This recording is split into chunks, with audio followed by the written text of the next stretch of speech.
Hello, everybody. Welcome back to Reasonably Happy. My guest this week is an extraordinary young woman.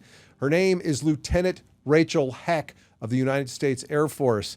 Rachel was a golfing phenom. In high school, USA Today named her as High School Golfer of the Year twice.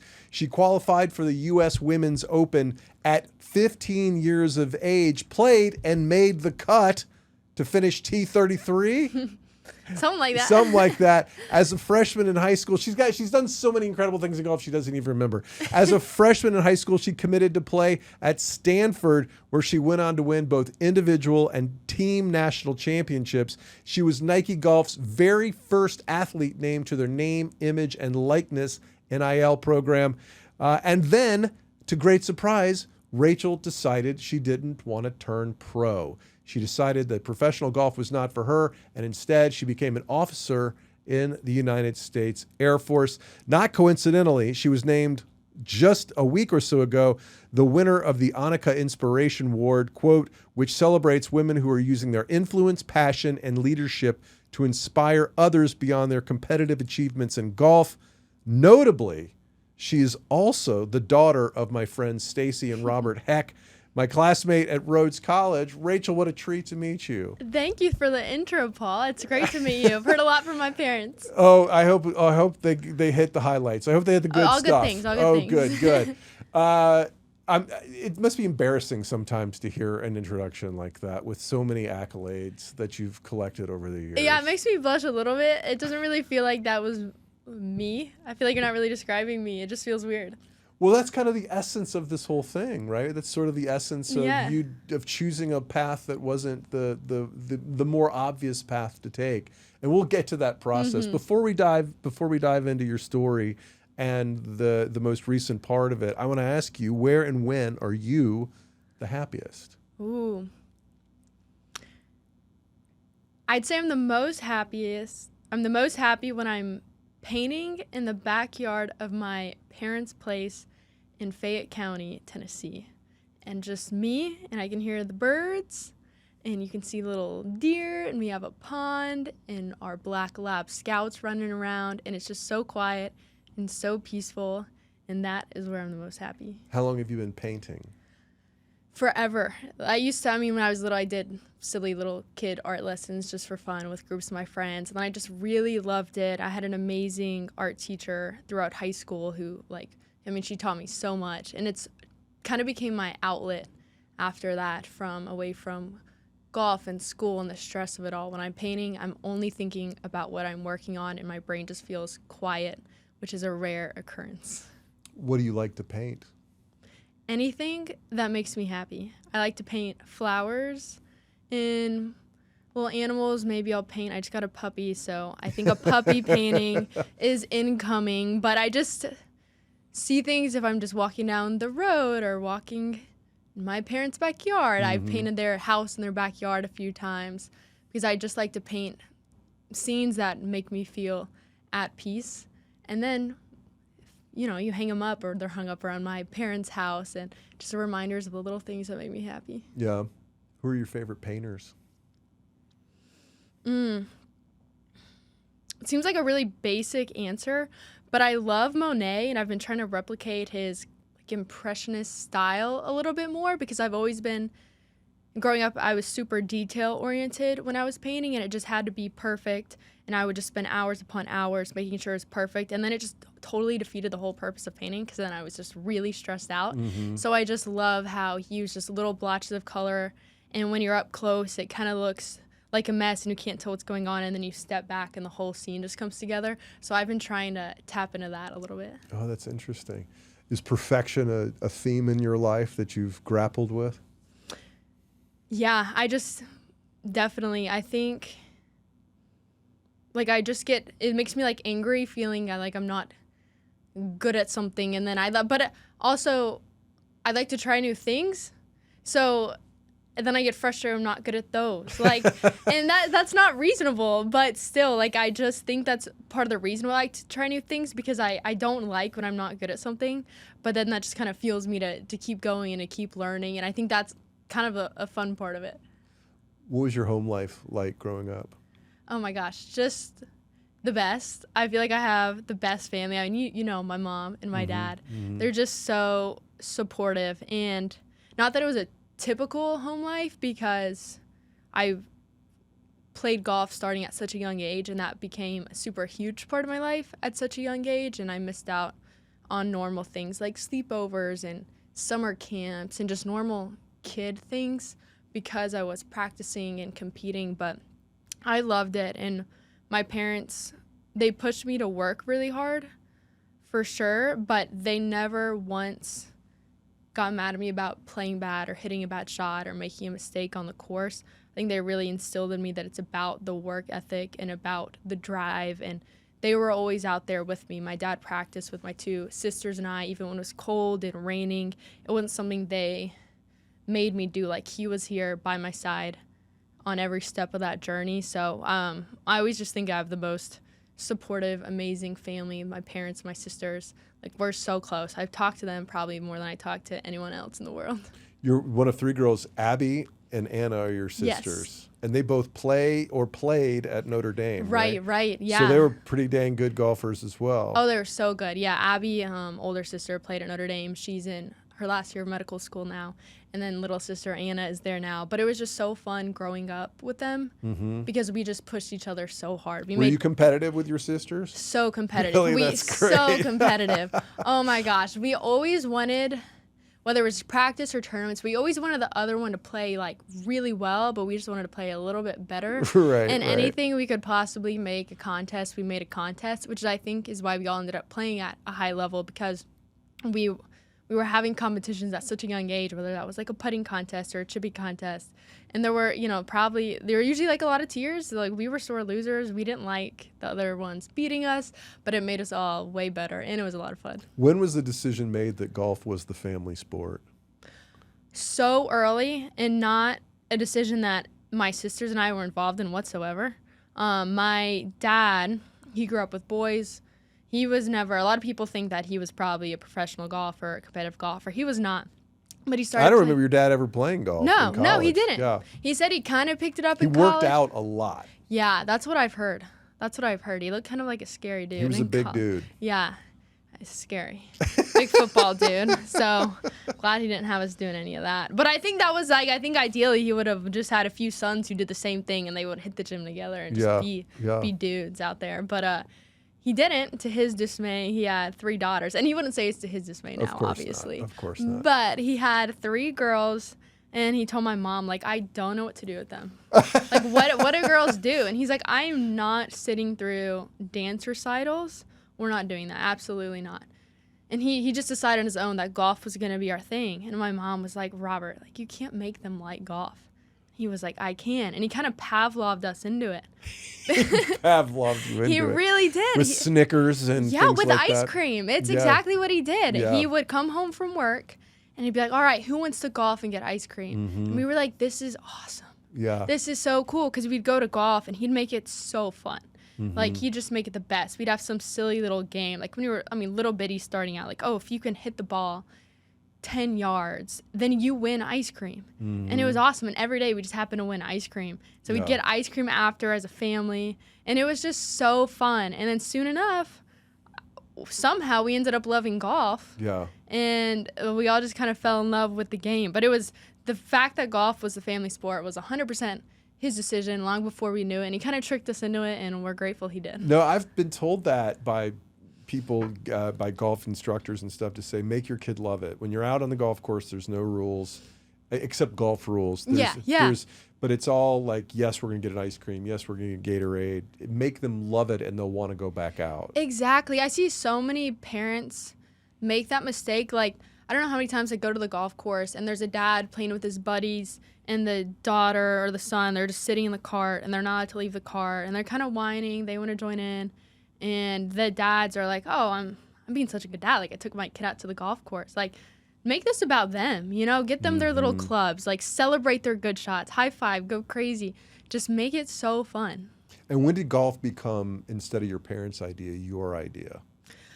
I can't really remember a time when it wasn't my idea. I hear all the stories of the ice cream, and I vaguely, I remember getting ice cream and it being fun. But I also remember like when I was 4 years old, people ask little kids, as they do, like, what do you want to be when you grow up? And the answer was always professional golfer, period. There was never a doubt in my mind about that. Did your sisters say the same thing, or were No, you they never did. more I was dedicated than I don't? Yeah. You're more dedicated to the dream than they were. Yes, 100%. I think they both always kind of knew that golf was a means to an end for them. Like, for example, Abby. Not a bad end playing D1 golf Oh, at no. Notre Dame. Not right? at all, exactly. Like, Yeah. what a great method to get a scholarship to an amazing college.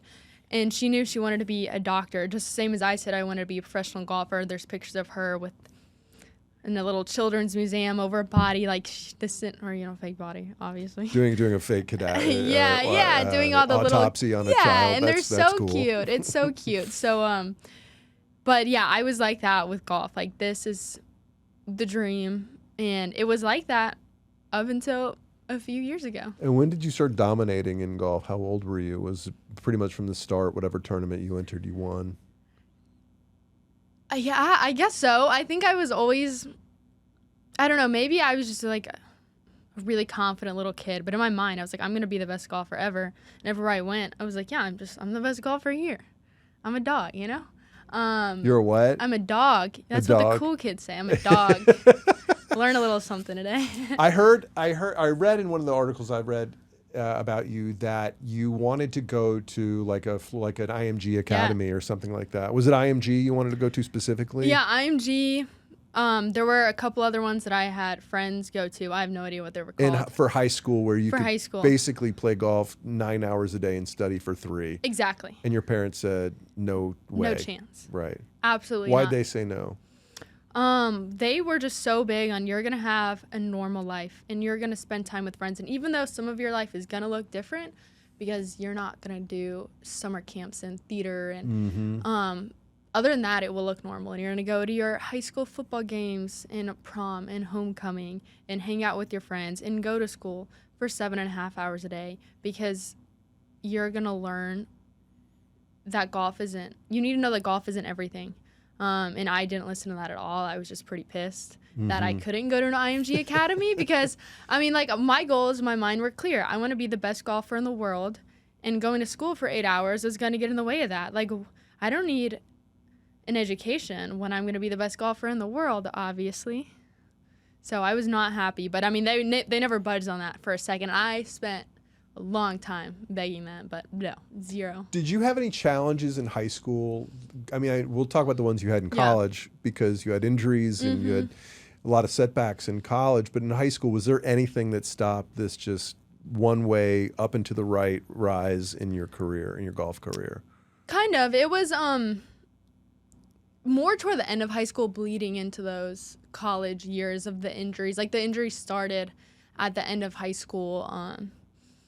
In the interest in the military started at the end of high school too. It was when I had my first back injury and I had to put the clubs down for a little bit, and that was when it started, when I became really depressed and just kind of had the first identity crisis of who am I without this game. And at the same time, I had some friends who went to the military academies or did ROTC, and that kind of planted that idea in my mind, like, this seems pretty cool. Yeah. We took our kids to the West Point football game. Oh, no way. I've been to one. Isn't it awesome? It's really cool. And I don't have specific plans for what I want my kids to do, but I did want to just sort of like, what do you think of this? You know, like, you know, is this something you'd be interested in? And we have hoodies. That's where we are in that process. That's awesome. That's the first step. I had a West Point hoodie. That's how they get you. Yeah, you know? you never know. You never know. You never know. Yeah. But yeah, I never had family in the military, and I just knew absolutely zero about it. Yeah. So it's cool to show your kids. Most 17-year-old or 18-year-olds aren't asking themselves, who am I? No. I mean, I guess not. Do you think you were asking yourself that early just because you had just such a focus from such an early age that you never had sort of allowed yourself to develop outside of the game? Yeah, I think so. I think when you ask most little kids what they want to be when they grow up, that answer probably changes every year. I said investment banker from when I was 6 years old. Exactly. Yeah. I bet. When you ask them that question, though. Yeah, I bet it changes. I was laughing because I was thinking about a friend who wanted to be in private equity since he was 10, like legitimately. So I got distracted. Shout out to Patrick Dolan. He now works in private Silver equity. Lake. Yeah, what a coincidence. Yeah. You know what, your dad, I will say this, as I reflected on, and I haven't seen much of your parents in the last 20 years, but, you know, as I reflected on meeting you and what I could tell you about your dad, I was a pretty good student. Mm-hmm. Your dad knew what he wanted the day he stepped on the college campus. I believe that. And he was at the library every single day. And if Bob Heck showed up at a party, you knew, and he did often. He wasn't. Mm-hmm. He wasn't some dork that never came out. But you knew his homework was done. Mm-hmm. He got his work done because he knew what he wanted. Yeah. And you know, when I started reading about you and your sisters, I don't know, 10 years ago or whatever it was, I'm like, that doesn't surprise me. Not one bit. So, yeah. So you're having all these accolades, but they don't give you an identity except for within this vertical of golf. Right.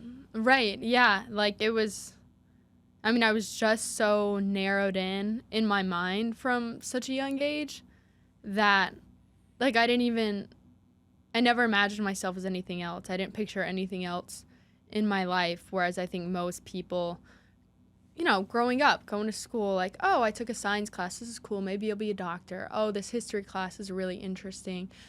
Yeah, like, I didn't allow myself to be interested in that much because it was just golf. That's all I thought about. That's all I wanted to do. So I think that's why that identity crisis came early and it came hard because I was just so narrowed in. And I also just think the like exposure, like you mentioned it in the intro, but qualifying for the US Open at age 15. So the kind of the public exposure. You don't even have your driver's license yet. Yeah, we got a courtesy car and I couldn't drive it. My parents had to drive my courtesy car from the Newark airport and I wasn't happy about that. I really wanted to drive it.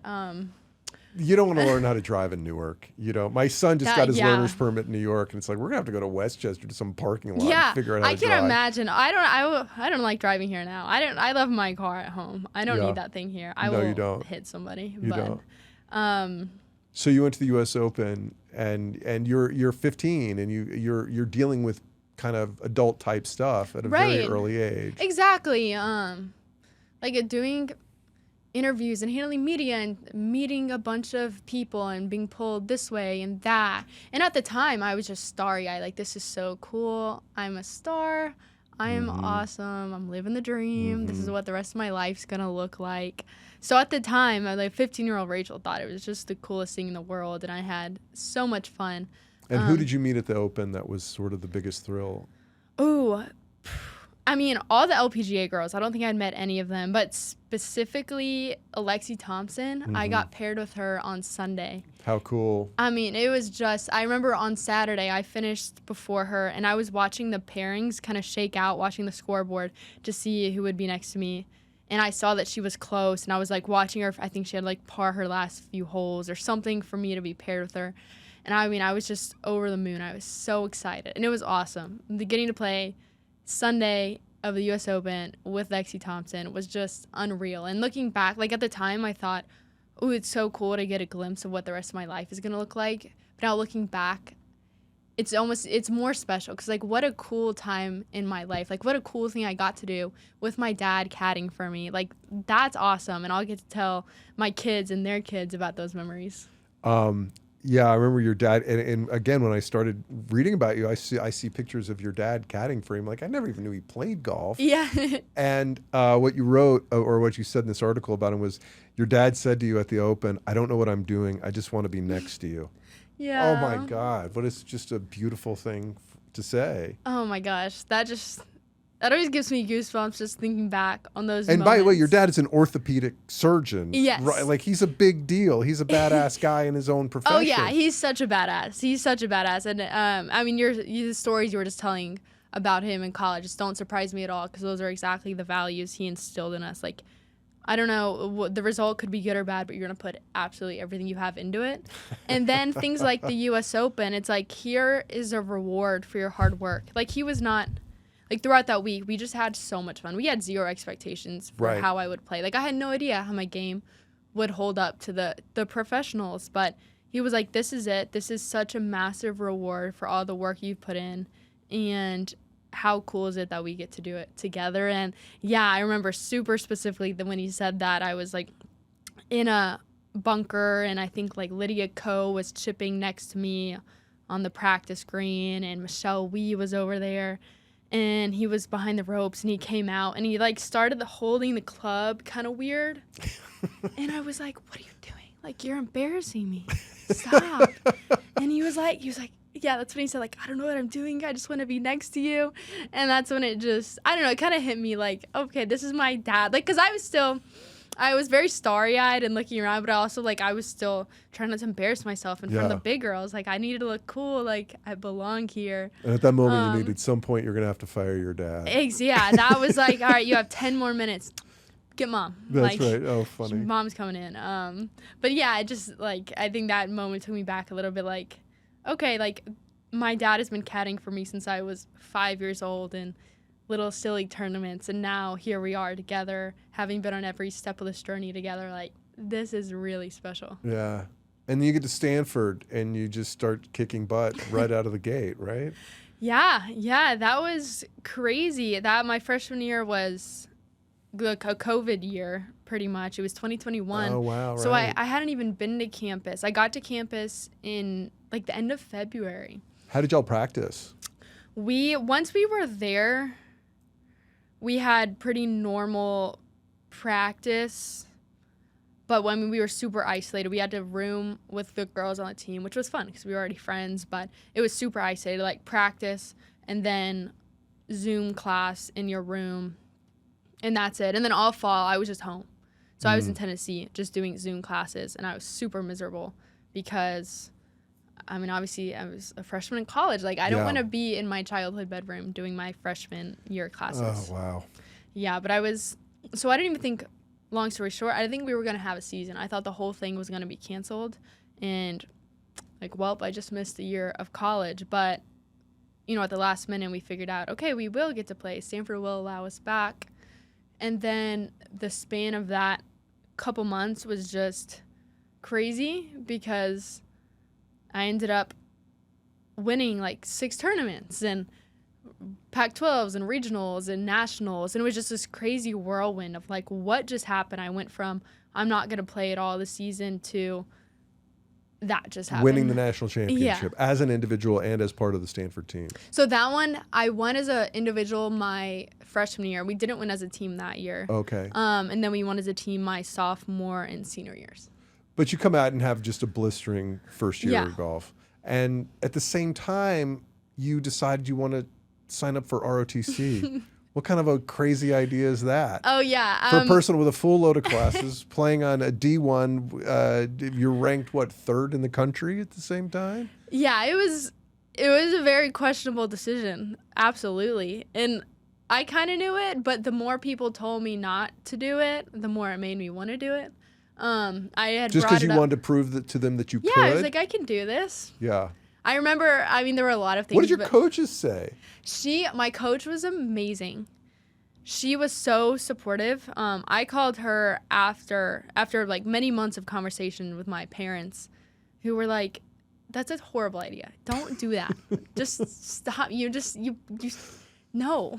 And they weren't saying that because they just wanted me to focus on golf, but they knew that it was just like almost just not gonna be possible. Like, you were gonna be so exhausted and busy 24/7. Like, you need to enjoy college. Don't do this. And then I finally convinced them. I looked at all the different ROTC programs, Army, Air Force, Navy, and Air Force was the only one that could have like theoretically worked with my schedule, because on Fridays were the only days we got to practice on our own for 2.5 hours at any time. And so I was like, okay, if I go to ROTC at 5 a.m., get back at 4 p.m., like I still have 2.5 hours of sunlight to practice. And that made sense in my head. And that's how it worked. It worked. Wow. But eventually they were like, like, this will be a good experience. Why don't you just do it for a semester or so? And I'm sure you'll learn a lot. Great. And so, of course, then I had to ask Coach Walker, a Stanford golf coach, and she was just so supportive of it. And I presented it to her as like, hey, I committed to you and I committed to this team. And so if you say no, like, I'm not going to ask again, like, no worries. Totally get it. But it's something I think I might be interested in. And she was like, absolutely. If this is something you think you might have a passion for, that's what your 4 years of college are for. So go right ahead. How she was amazing that was her reaction. Instead of thinking about her and her Right? legacy and the team, the Isn't record that incredible? and all that. Yeah. It just blew my mind. And she's just such an amazing woman because she really does care about us as individuals. And I think that translates to better golf, honestly. Like, when we're happy with our lives, we're probably going to be playing better because golf is such a mental game. Like, we're in a good headspace. And, I mean, she's just built one of the most, even now, I mean, their Stanford girls are killing it, just one of the most dominant programs. And at the same time, she hasn't lost focus of that this is really about these, like, young women in college and how do we empower them to go out into the world and do whatever they want, golf or not. Why did the military appeal to you? Golf is so individual. It's an individual sport. College golf is cool because you're on a team, but you're still out there alone. And I knew if I turn pro, it's just going to be me on the road playing for myself every week. Like, if I win or lose, who does that impact? Just me.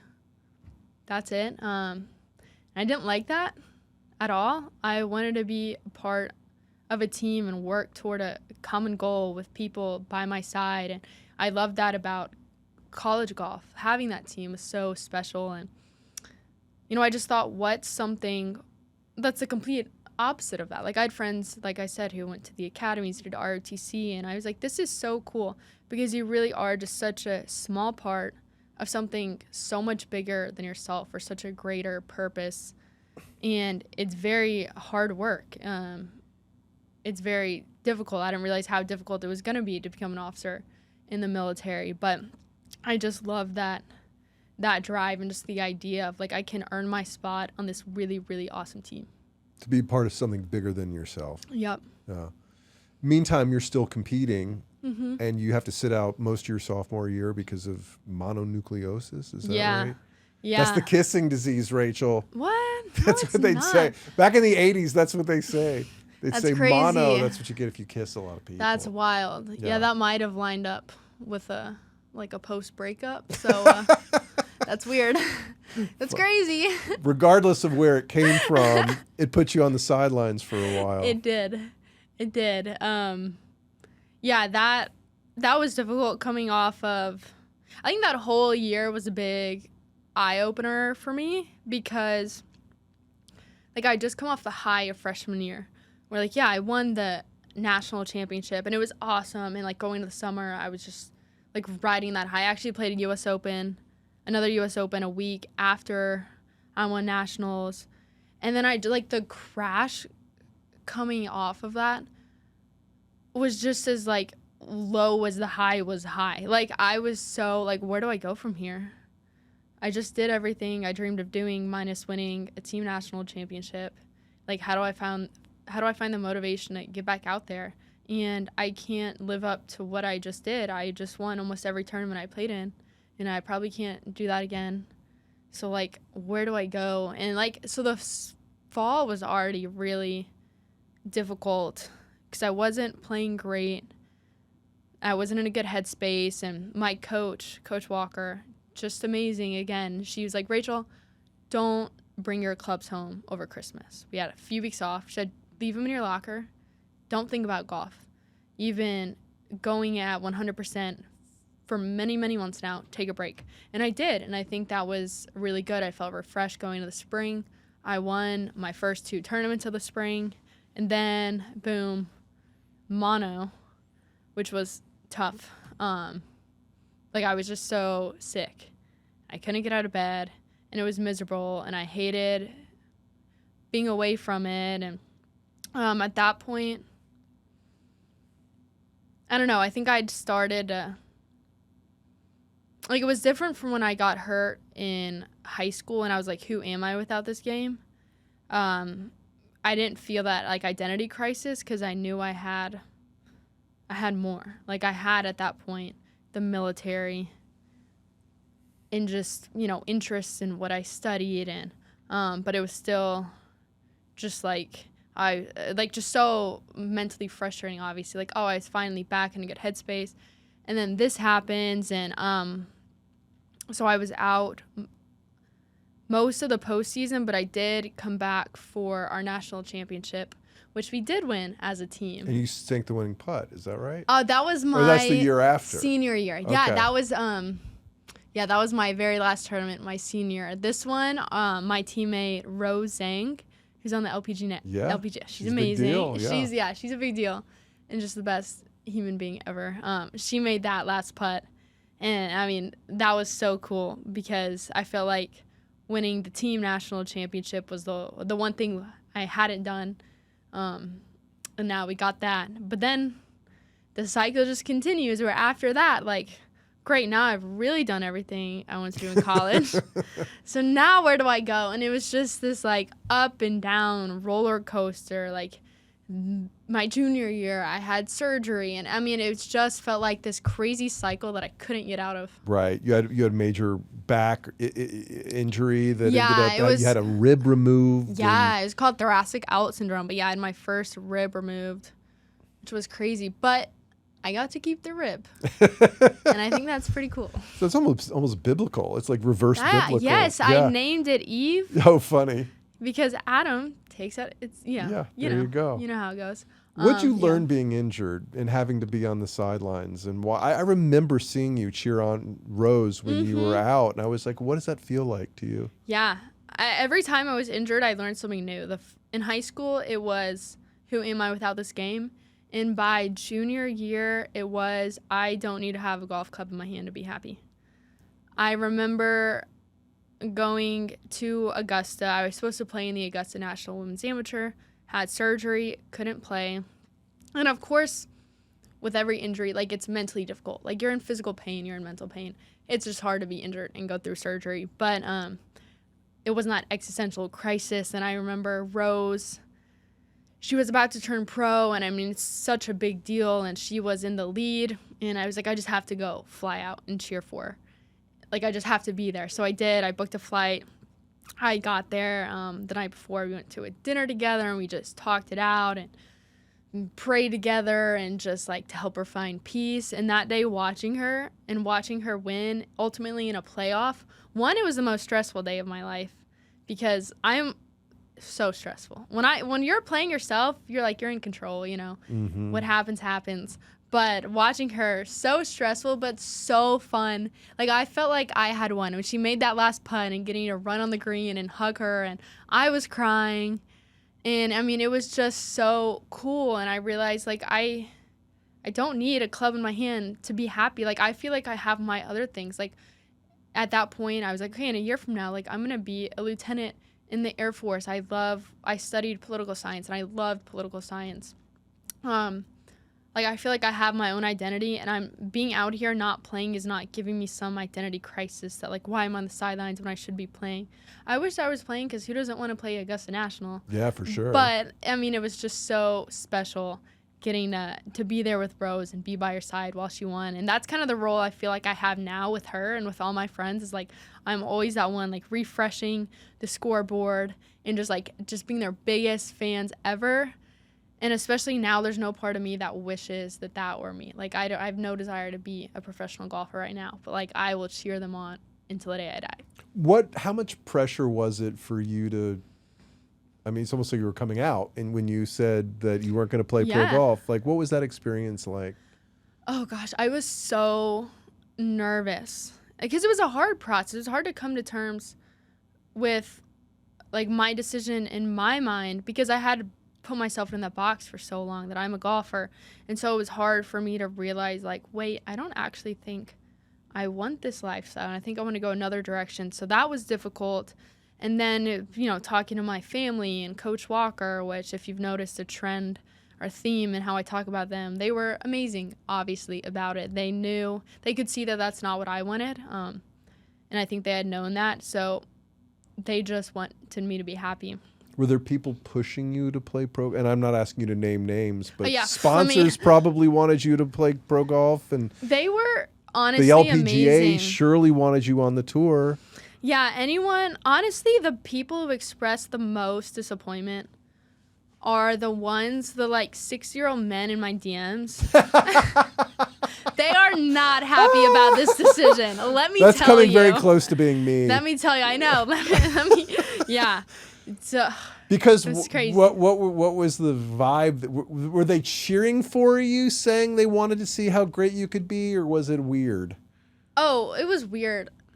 It was weird.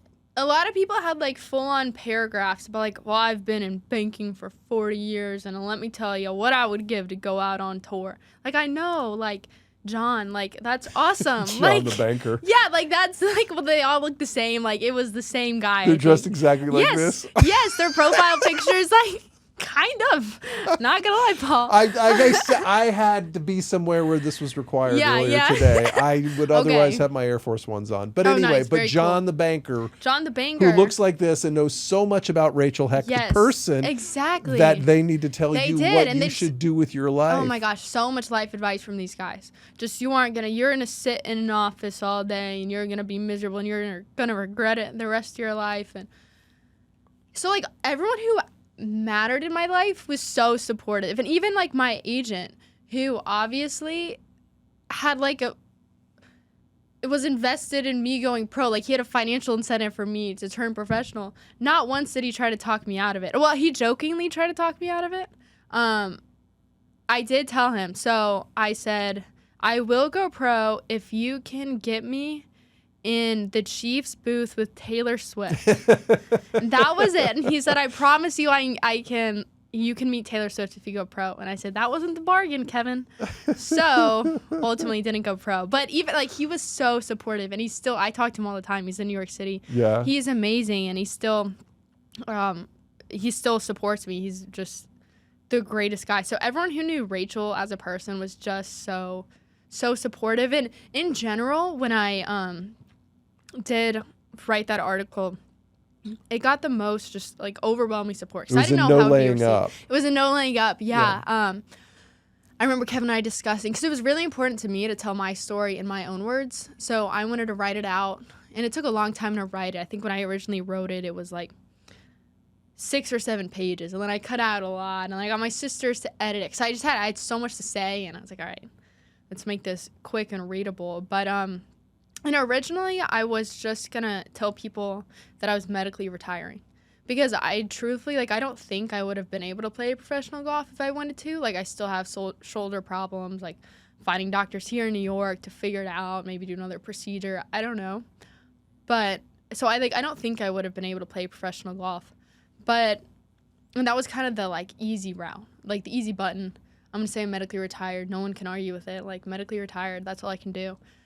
But then, reflecting on it, it felt just so important to me to really tell my story and let other people know, other little girls know, you don't have to, professional golf doesn't have to be the end goal when you pick up a golf club. It is okay not to want to play professional golf.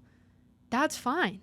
That's great. Go take the skills you learned from golf and apply them to whatever you want to do in life. So that just became super important to me. So I'm glad I told my story, and for the most part, it received just such awesome support. And I still have so many parents who DM me or come up to me on the course, or not as much the course anymore, wherever I am now, and say they showed it to their little kids, and they want them to internalize that growing up, so they don't get to the point where they're 17 and having an identity crisis. What's your relationship with golf like now? I think it's a lot healthier now. It's really, it's good. Do you enjoy playing? I think I'm working back toward where I really enjoy playing, because before I announced that I wasn't going to go pro, I'd say, as a quick exception to all this, after I announced that I was going to go pro, those last 3 tournaments of college were the most fun I've ever had on the golf course. So fun. That was the first time I just I felt free. No pressure? No pressure. Yeah. Exactly. I'm not trying to go pro. This is what I've worked my life for. This is awesome. And I get to do this a few more times. This is so cool. But outside of that, before I did say that I wasn't going to go pro, it just became miserable to play golf, honestly. I hated it. And I hated that I hated it because this game had given me so much. And I love Stanford. I love my teammates. I love my coaches. But the just anxiety, like when my alarm would go off in the morning before a tournament, like I just felt this like weight on my chest. Like I'm going to throw up. Like I can't go out there. I want to lay in bed all day. Like I'm so anxious. And I mean, it got to the point I was like, I can't do this forever. Like this is not what I want my life to look like. And now I'm getting to the point where like, yeah, it's fun. And it's kind of been on the back burner a little bit this past year because, you know, I'm in like I'm supposed to be like a real adult now with like a job and like things like, you know, like I have an animal to keep alive now. Sure, yeah. So it's been on the back burner as I've gone to my Air Force tech school and done a few assignments and things like that. But I did get to play a couple turns. I played Augusta National Women's Amateur, which was awesome. Played the U.S. Women's Amateur at Bandon Dunes. And I just feel a lot more free when I'm playing now.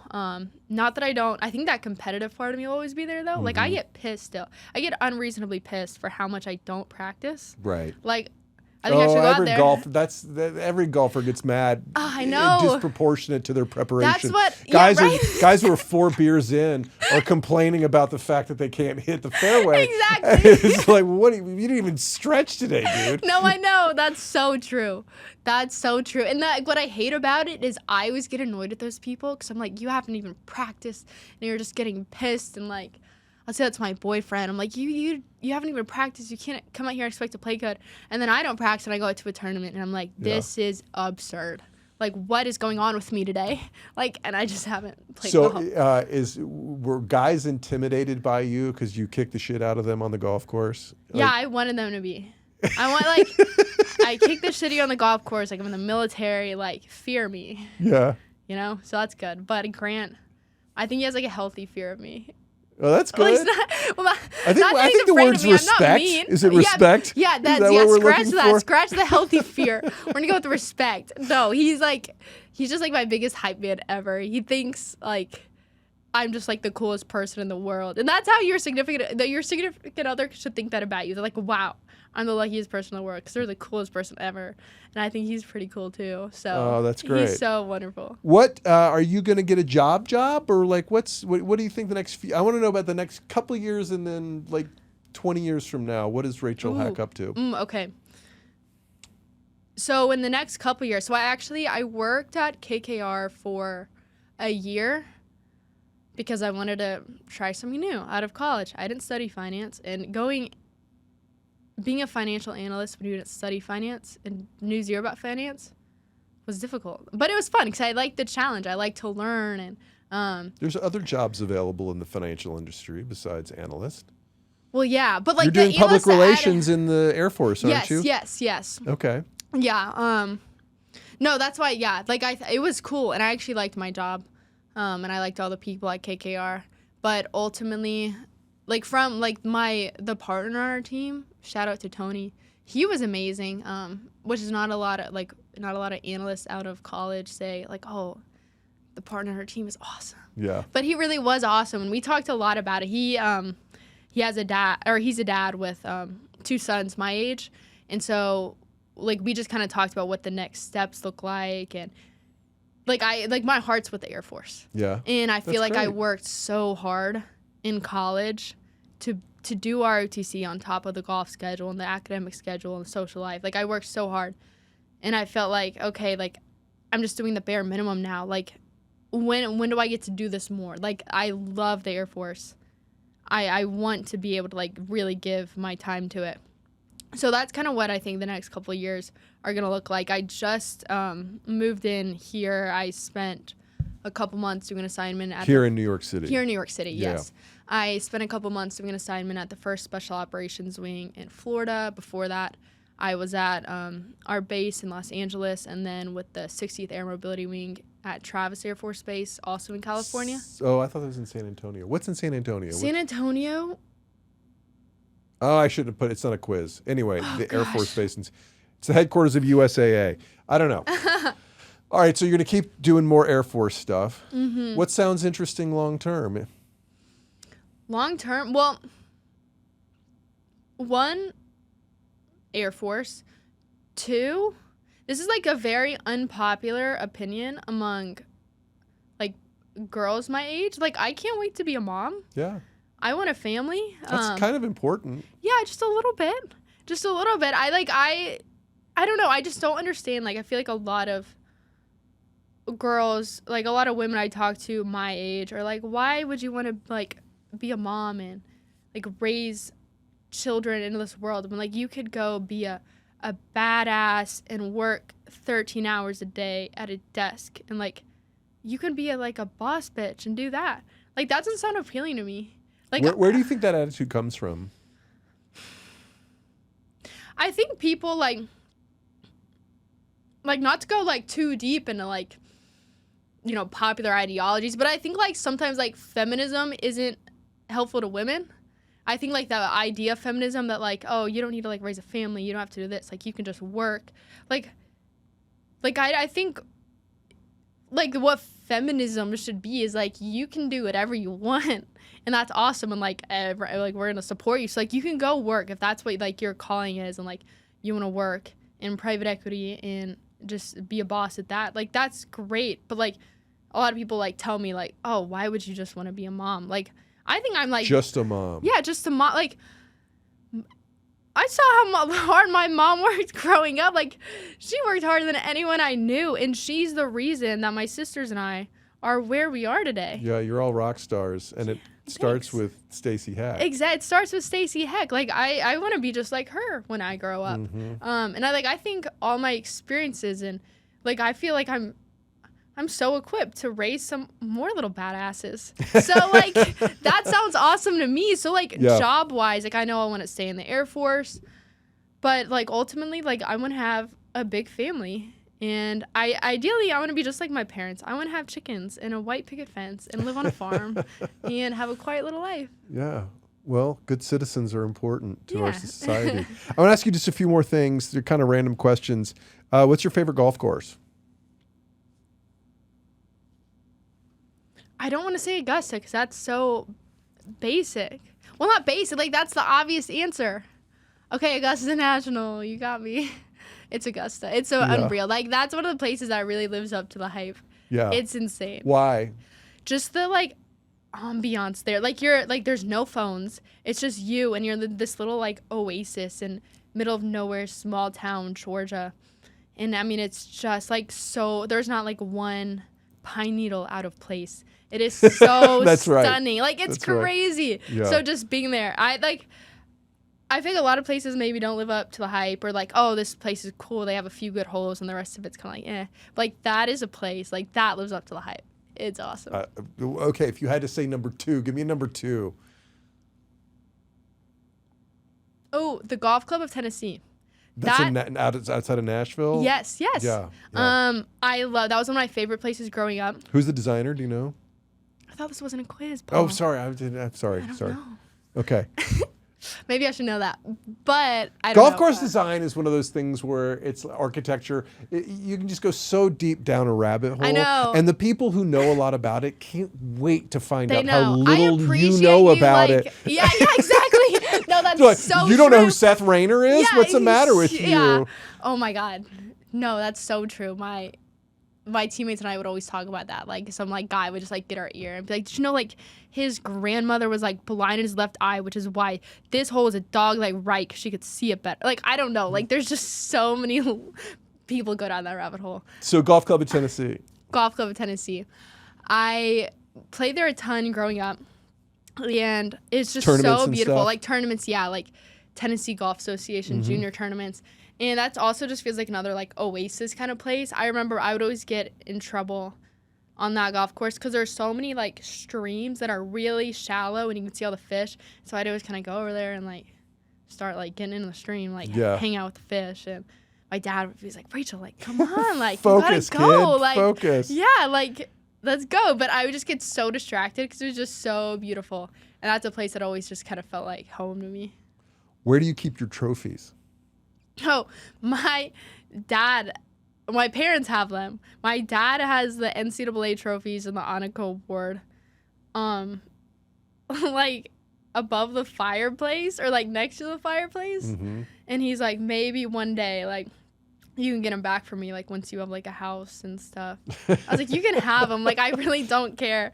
And then my boyfriend was like, well, we need those. Like, maybe we can have one. I was like, y'all can figure this out together. Like, I do not care where they go. If they make you happy, If you had to that's pick great. one trophy, which trophy would you pick? Probably the... And go back all the way to when Oh, you were wow. a kid.